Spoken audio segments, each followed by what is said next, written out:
one of the particular king we're going to talk about is King Jehoshaphat. Right? King Jehoshaphat. When we were talking about the era of the kings, remember that there are bad kings and there are good kings. Israel was broken up into two after whose reign? Solomon's reign. After King Solomon's reign, because of the way he conducted himself, he started to worship idols and all that, God says, no, I'm going to break up your kingdom, but not during your lifetime, but I'm going to break it up during your son's lifetime. And what was the son's name? Rehoboam. Rehoboam.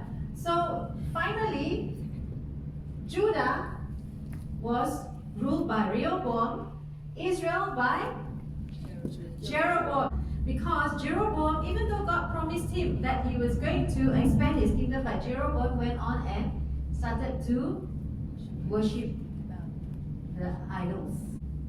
Right, so we have our teams to give us the answers.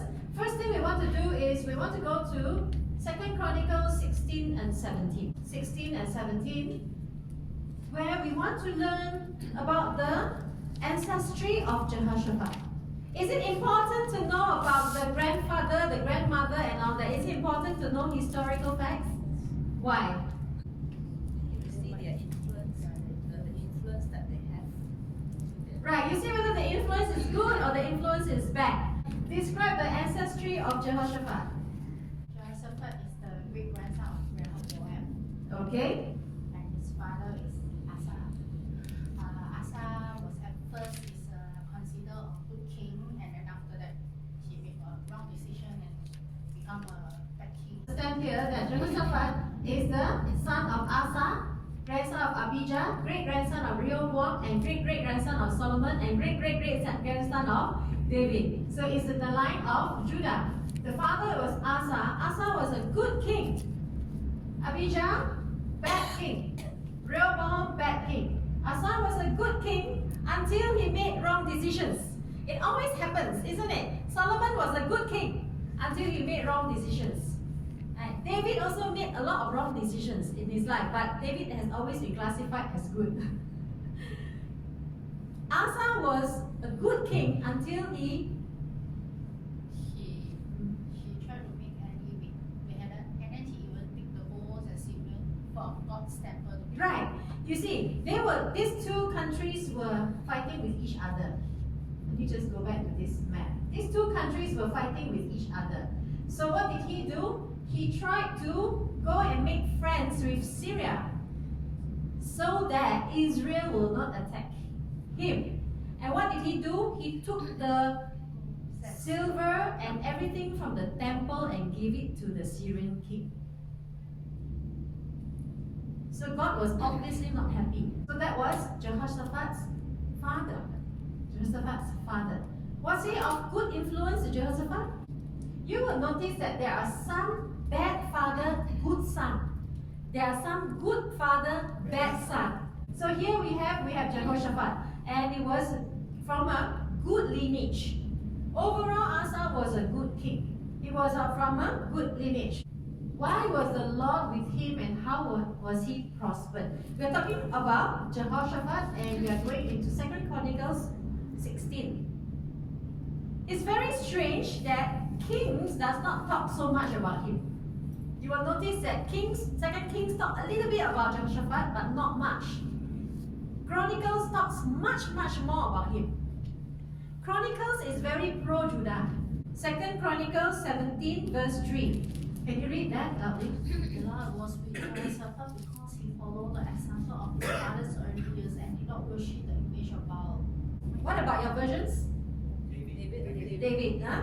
My version also does say David. His father, the former ways of his father David. Not Asa, David. Which is a great-great-great-great-grandfather. He did not seek the Baals, but sought the God of his father and walked by his commands, not according to the practices of Israel.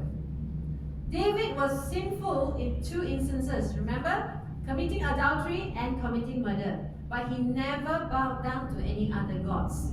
Solomon, did he bow down to gods? Yeah, Many gods.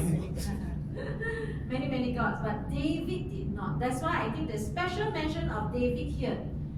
When they say father, does not mean like father. It can be Forefather, ancestor. yeah, your great grandfather. His father David, and walked by his commands, and not according to the practices of Israel. Okay, so that was what he did. That's why the Lord established the kingdom in his hand. You can see always that whenever there's obedience, there's blessing. Whenever there's obedience, the kingdom will prosper. Whenever there's obedience, the enemies are defeated. In this era, in the era of kings and wars. So why was the Lord with him? Because he obeyed. And how was he prospered? His kingdom prospered. And then all Judah brought him tribute, and he had riches and honor in abundance. And his mind rejoiced in the Lord's ways, and he again removed the high places and Asherah poles from Judah. He also sent out the priests, Elishama and Jehoram. They took copies of the book of the law of God and traveled around through all the town of Judah, teaching the people. What was he doing? Spreading about God. Spreading the gospel, like in modern times, evangelizing or reforming. He was more doing reformation because the book of the law had been lost already. And the book of the law was still in whose hands? The Levites and the prophets. Okay? Because all these names that he said, so many names, Ben-Hal, Obadiah, Zechariah, Nathanael, and Micaiah. Who are they? They are prophets. You will notice that in the Bible there's two books. Obadiah and Zechariah. Okay? This Micah and the Micah is different. They're two different people. Then you have the Levites, the workers of the temple. That the few names there, Adonijah is a familiar one, Tobijah is a familiar one. And the priests, they were the ones that went throughout Judah having the book of the Lord's instruction with them.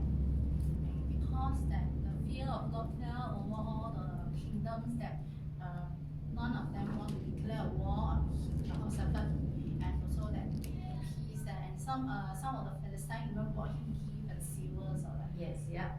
He had over 1 million soldiers. If you count, if you were to calculate his military is over 1 million, and then even the Arabs brought him flock.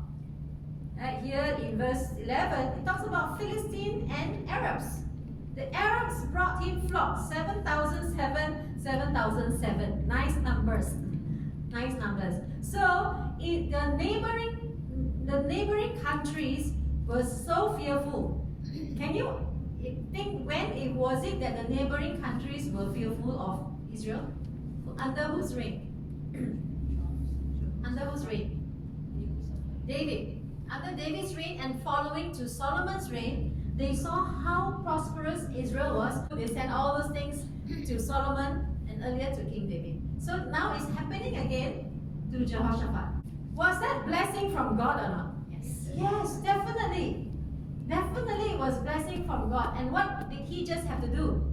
Just obey. Just obey. Just worship the Lord. Sounds so simple, isn't it?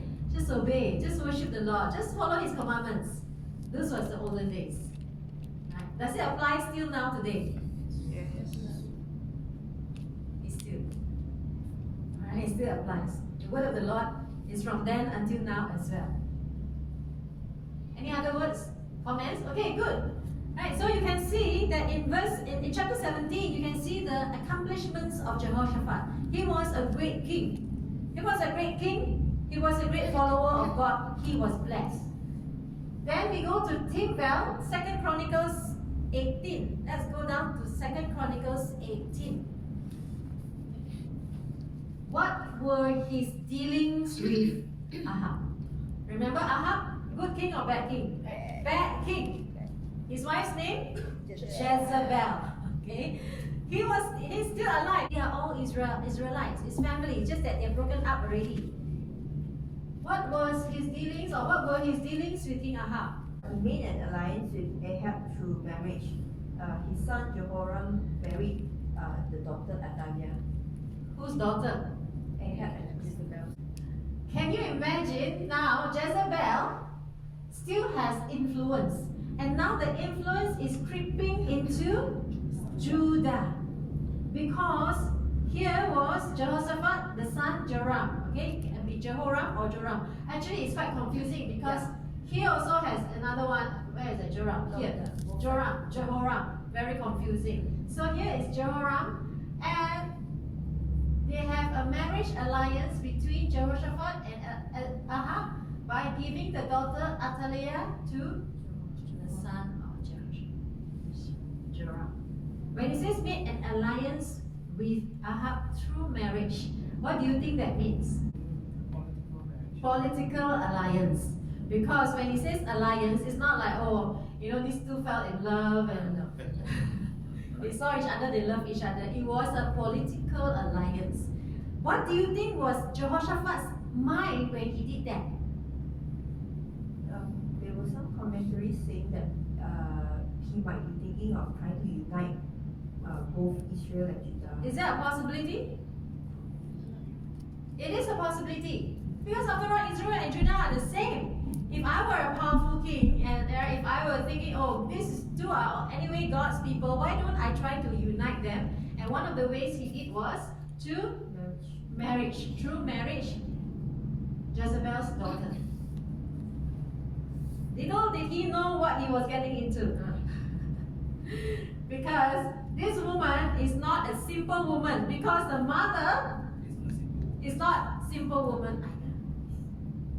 Okay, Jezebel had a lot of influence over Ahab, and she must have trained her daughter, and she must have totally offered her daughter to the king of Judah. Jehoshaphat having maybe a good intention of uniting Israel, agreed to this.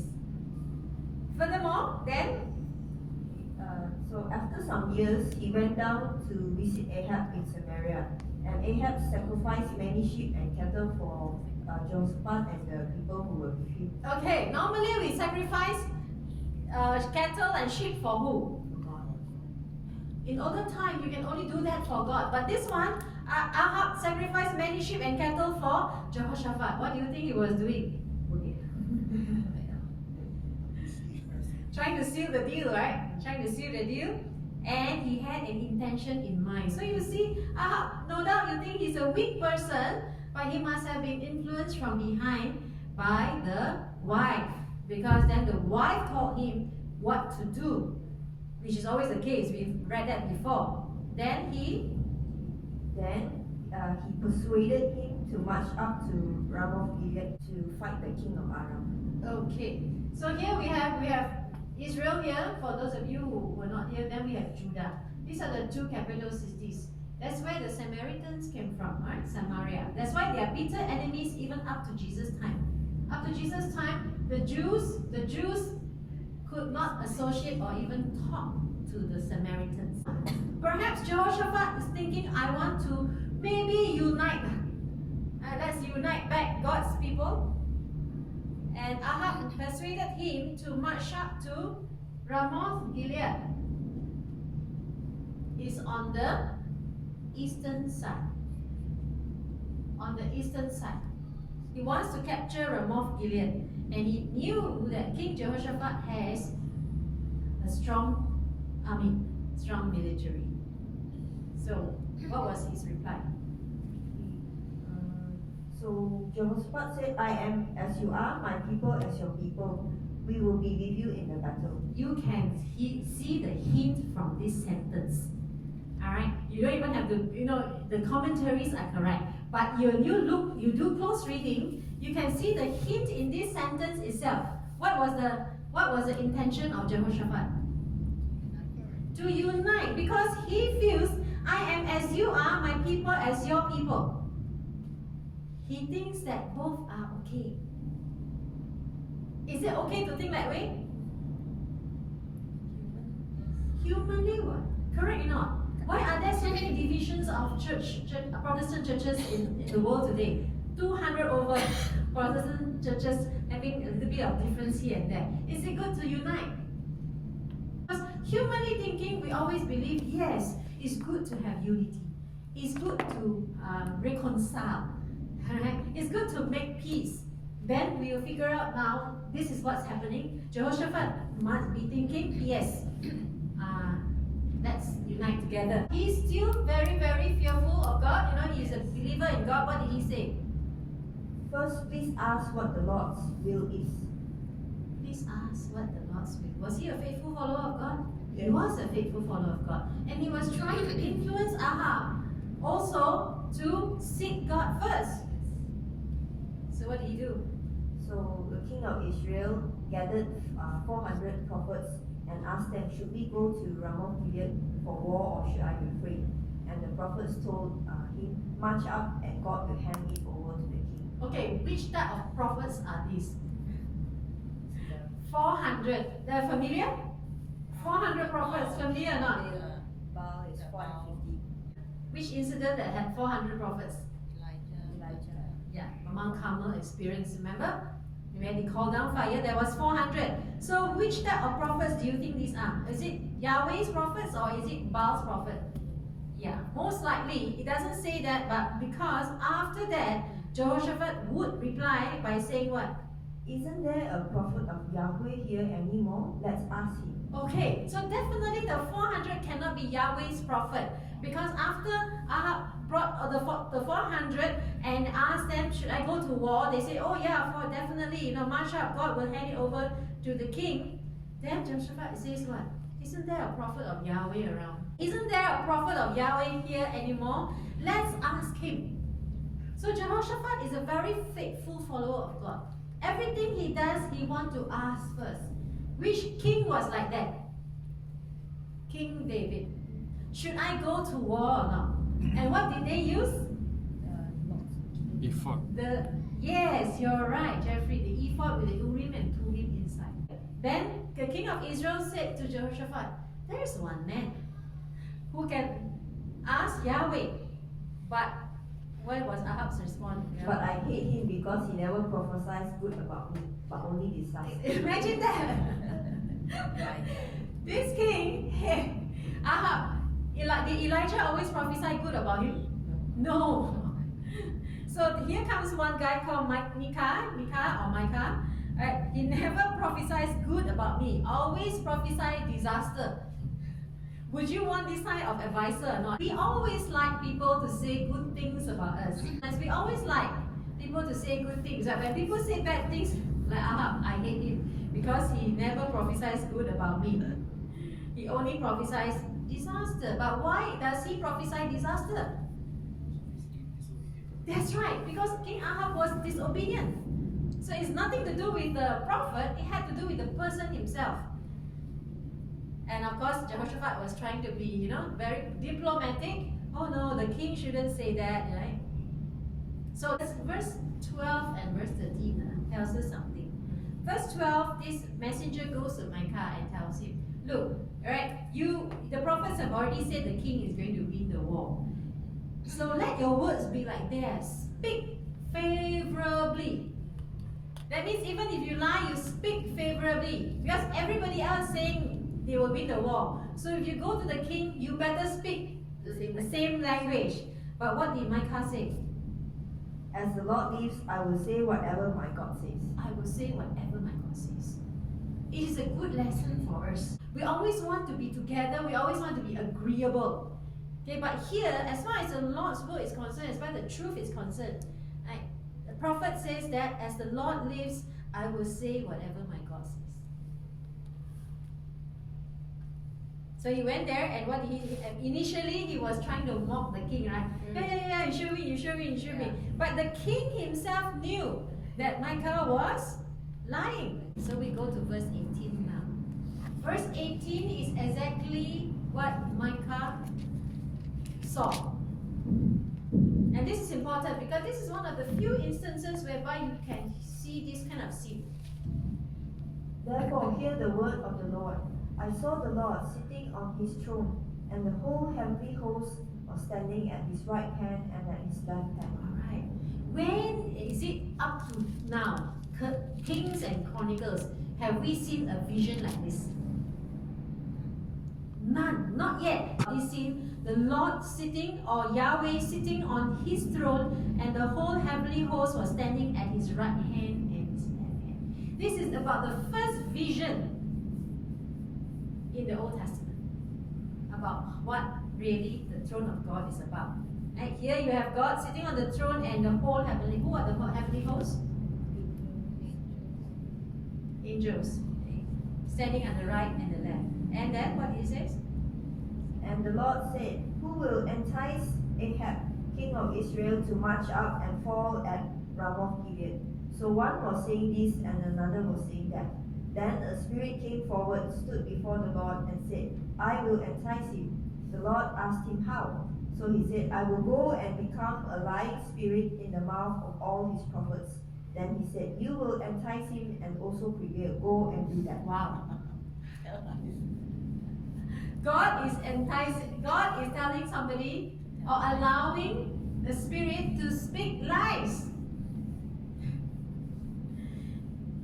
Is that the nature of God or not? This whole scene gives us a very much in-depth look into the nature of God.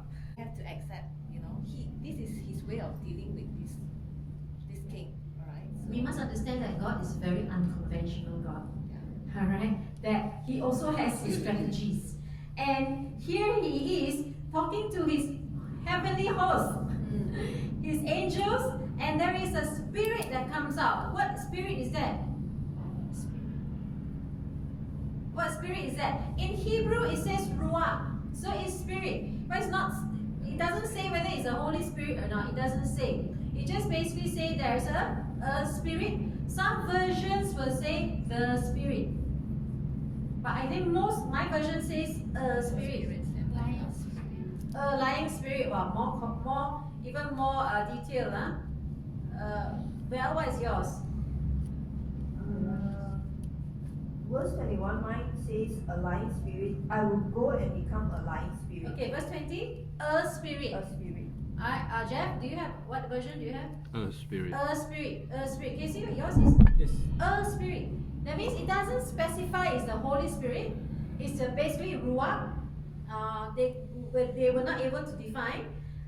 Maybe they will try to do the contextual study and figure it out. A spirit came and said, never mind, I will go and entice. Put lying spirit into the mouth of all the prophets. So that means they influence the false prophets to speak a lie. Can or not? By nature, the 400 were actually not very, they're not good men already. So it's like, so just easy to entice them to lie. But anyway, that was God's strategy. And Micaiah saw the whole scene in heaven. It's not as simple as we think, Like God is like so straightforward and all that. God is a very unconventional God. And we have seen that in the Old Testament. In the Old Testament, we have seen the nature of God so much. But why does God do all these things? Out of what? Out of love for his people. Israel was still his very special people. Right? So out of love for his people and also to serve his purpose.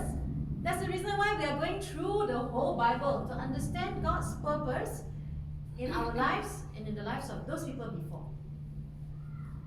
So here God has a strategy to put the lying spirit into the prophets. For what purpose? So that actually at the end of the day he wanted to kill King Ahab.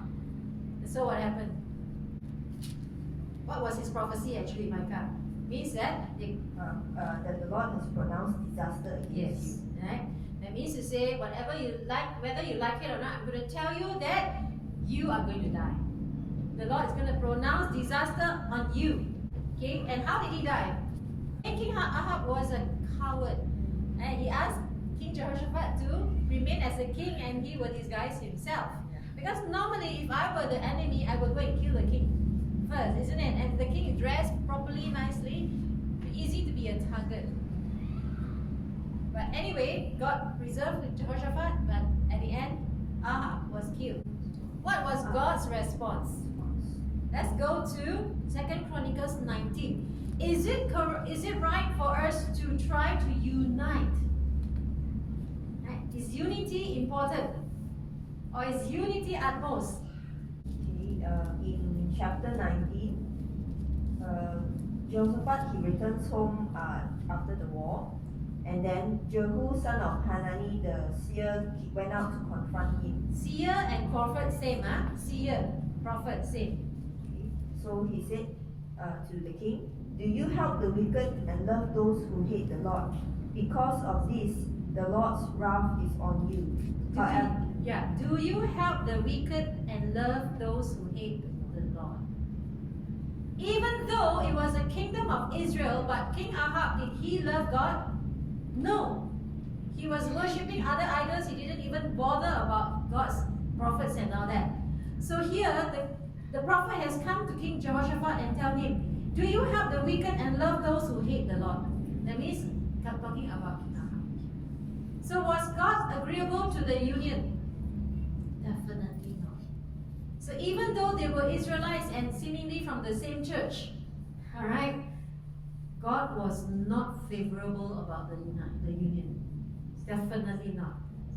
Because of this, the Lord's wrath is on you. God is angry with you for trying to unite with Ahab.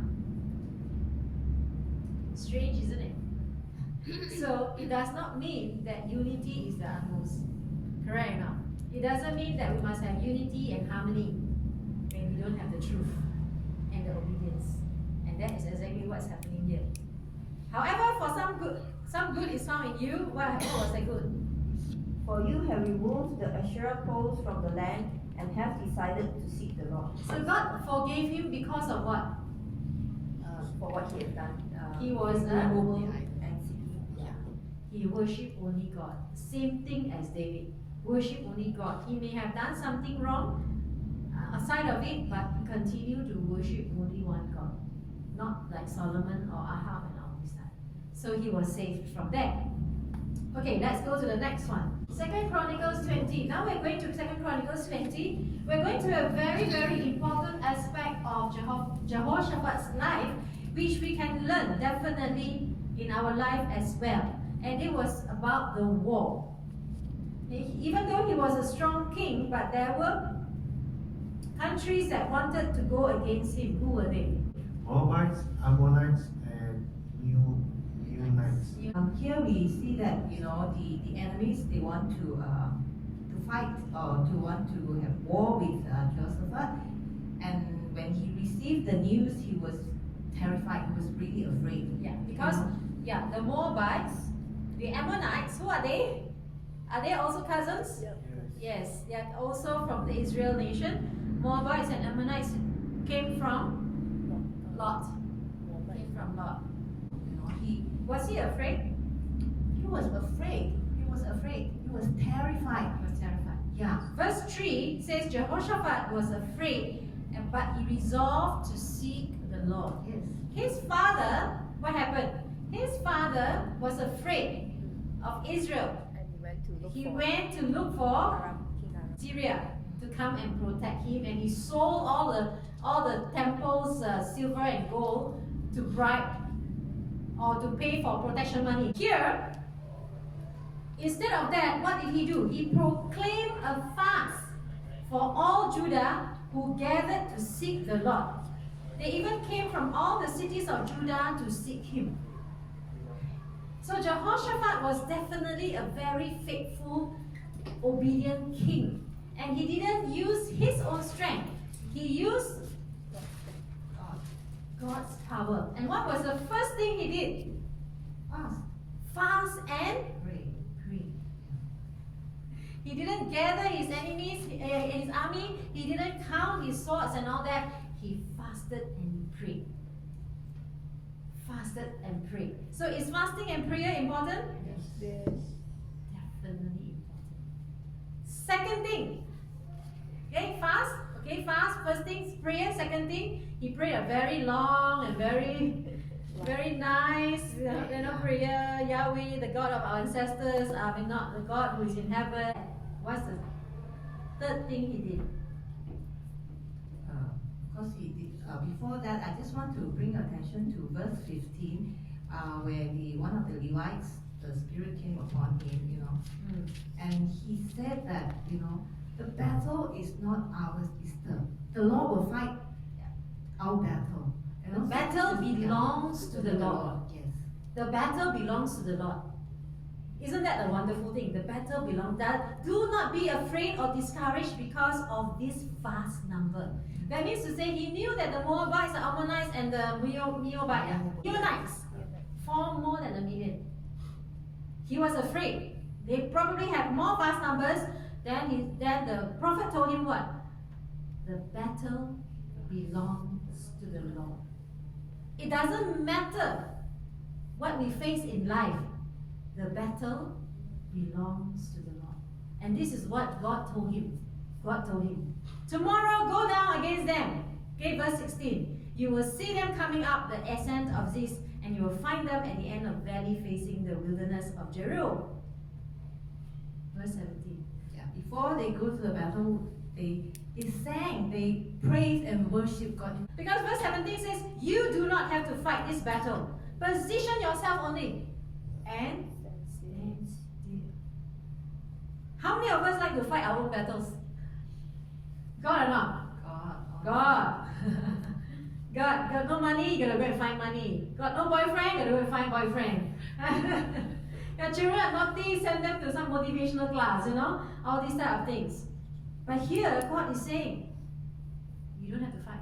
You just have to position yourself, stand still, and see the salvation of the Lord. Wow. Oh, such a powerful, powerful phrase. He is with you, Judah and Jerusalem. Do not be afraid or discouraged. Tomorrow go out to face them, for Yahweh is with you. So tomorrow go out and face your giants, because what? Yahweh is with you. As long as Yahweh is with you, or God is with you, or the Lord is with you, you don't have to be afraid. So what did they do? They went out and early morning, what did they do? Praise and worship, nothing. Yeah. So verse 21, verse 21, appointed some to sing for the Lord and some to praise the splendor of His holiness. Why does God fight for us when we sing? Hey, we don't sing any simple song, What are they singing about? They're not singing Frank Sinatra, I am sure. Alright. I did it my way, definitely not. What are they singing? They're giving thanks and they're praising the splendor of His holiness. When they went out in front of the armed forces, they kept singing what? Give thanks to the Lord, for His faith endures forever. Give thanks to the Lord, for His faithful love endures forever. And the moment they began to shout, they are not singing softly. They are not singing, give thanks with a faithful heart. They are not singing that. They are singing, give thanks with a grateful heart. They are singing that way. That's why they won the battle. The moment they began their shouts and praises, what did the Lord do? God set ambush. The Lord set an ambush against the Ammonite, Moabites, and the inhabitants of Mount Seir, who came to fight against Judah, and they were Destroyed. defeated.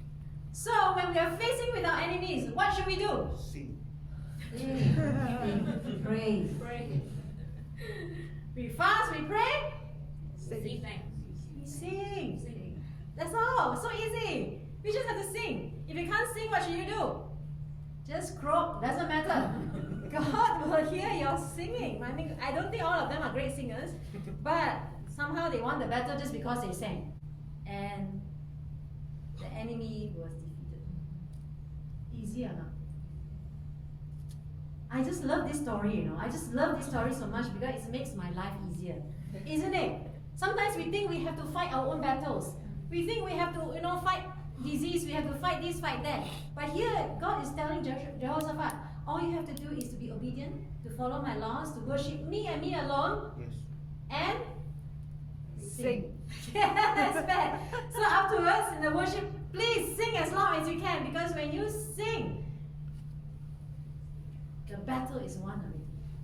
When you sing, all the barriers disappear. Whether you sing hymns or you sing Hillsong, it doesn't matter. Okay, the problem is that the devil tries to confuse us to argue about what type of music is correct. But God doesn't tell you, what type of music you should or shouldn't. He says, as long as you praise the Lord, you sing, shout loud, and you have faith that the Lord is going to fight your battles. And not a fight to lose, but